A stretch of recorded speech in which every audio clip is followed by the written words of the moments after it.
So I always like to talk about core values because I believe talking about the new wave things, there have to be new ways of managing people when you're not going to an office Yeah. anymore. And you can't have somebody looking in the office and kind of saying, so what are you doing? So does your company have established core values? And if so, explain them. And if not, what are some personal values for yourself that keep you motivated?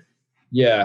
So we've got, I would say, four core values, and they're basically rooted from our own personal values as well. So that they cross over, is one and the same really.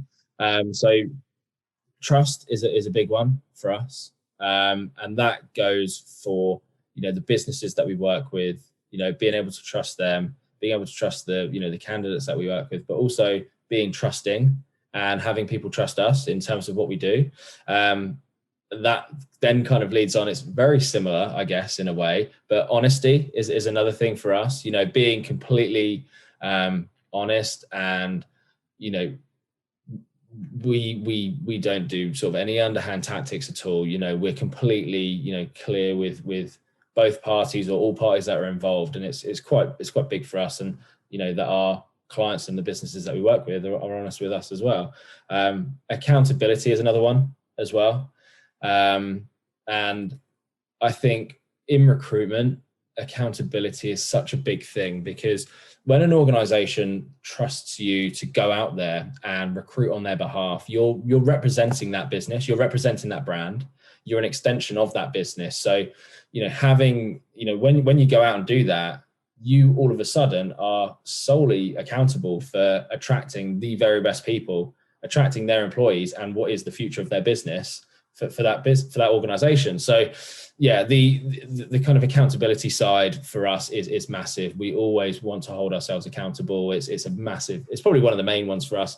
And then I guess one of the other ones, and it probably falls under the other two that I said, but transparency for us. And I know that kind of falls hand in hand with trust and honesty. But I mean, transparency in a way is, because I think sometimes recruitment can be a bit of an unknown. Why am I paying you to send me someone? Maybe I could have found them, I could have done a search on LinkedIn and found their name. So, but we're always completely transparent about, the services that we perform, pricing, the way we work, and, things like that. So yeah, I say those are our four sort of core values, and yeah, three of them are probably considered as very, very closely linked, but they're kind of what we work by, but also there are basically our personal values as well, because when we put them together, we really thought what was close to home for us as people, what resonates really well. So yeah, that's where they came from.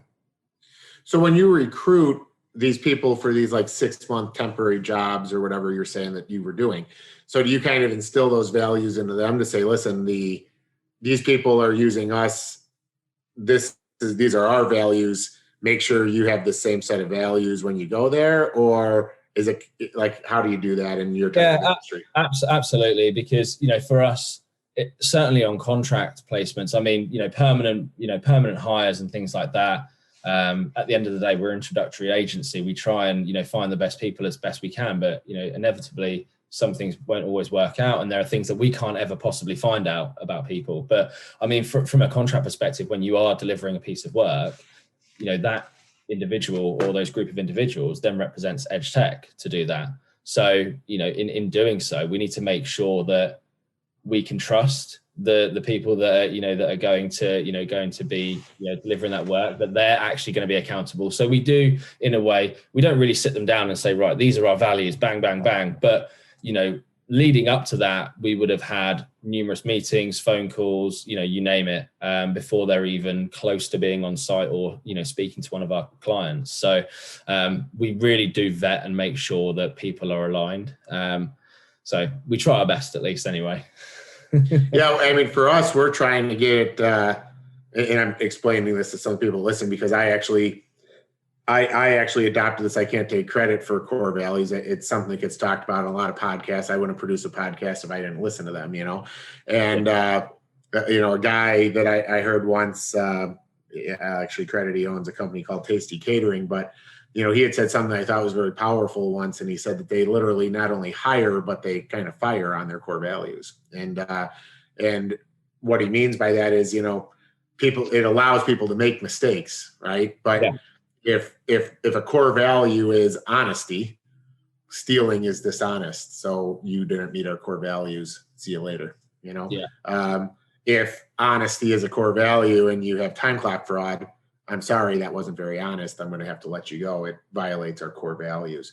So it makes it really easy for employees to hold themselves accountable, but it also makes it very easy for customers to also understand, if you don't let somebody go, if it's not in my core values that I don't allow people to make mistakes, a customer can't call me and say, your person fertilized wrong, I want you to fire them. I would say, well, at the end of the day, they weren't dishonest. They weren't disrespectful. I cannot let that person go. I'm sorry. So just something to elaborate on for the people that listen. So, because I always bring up core values and sometimes I probably don't break into them enough, but that's really what the whole point of it is, make management of large staffs easier.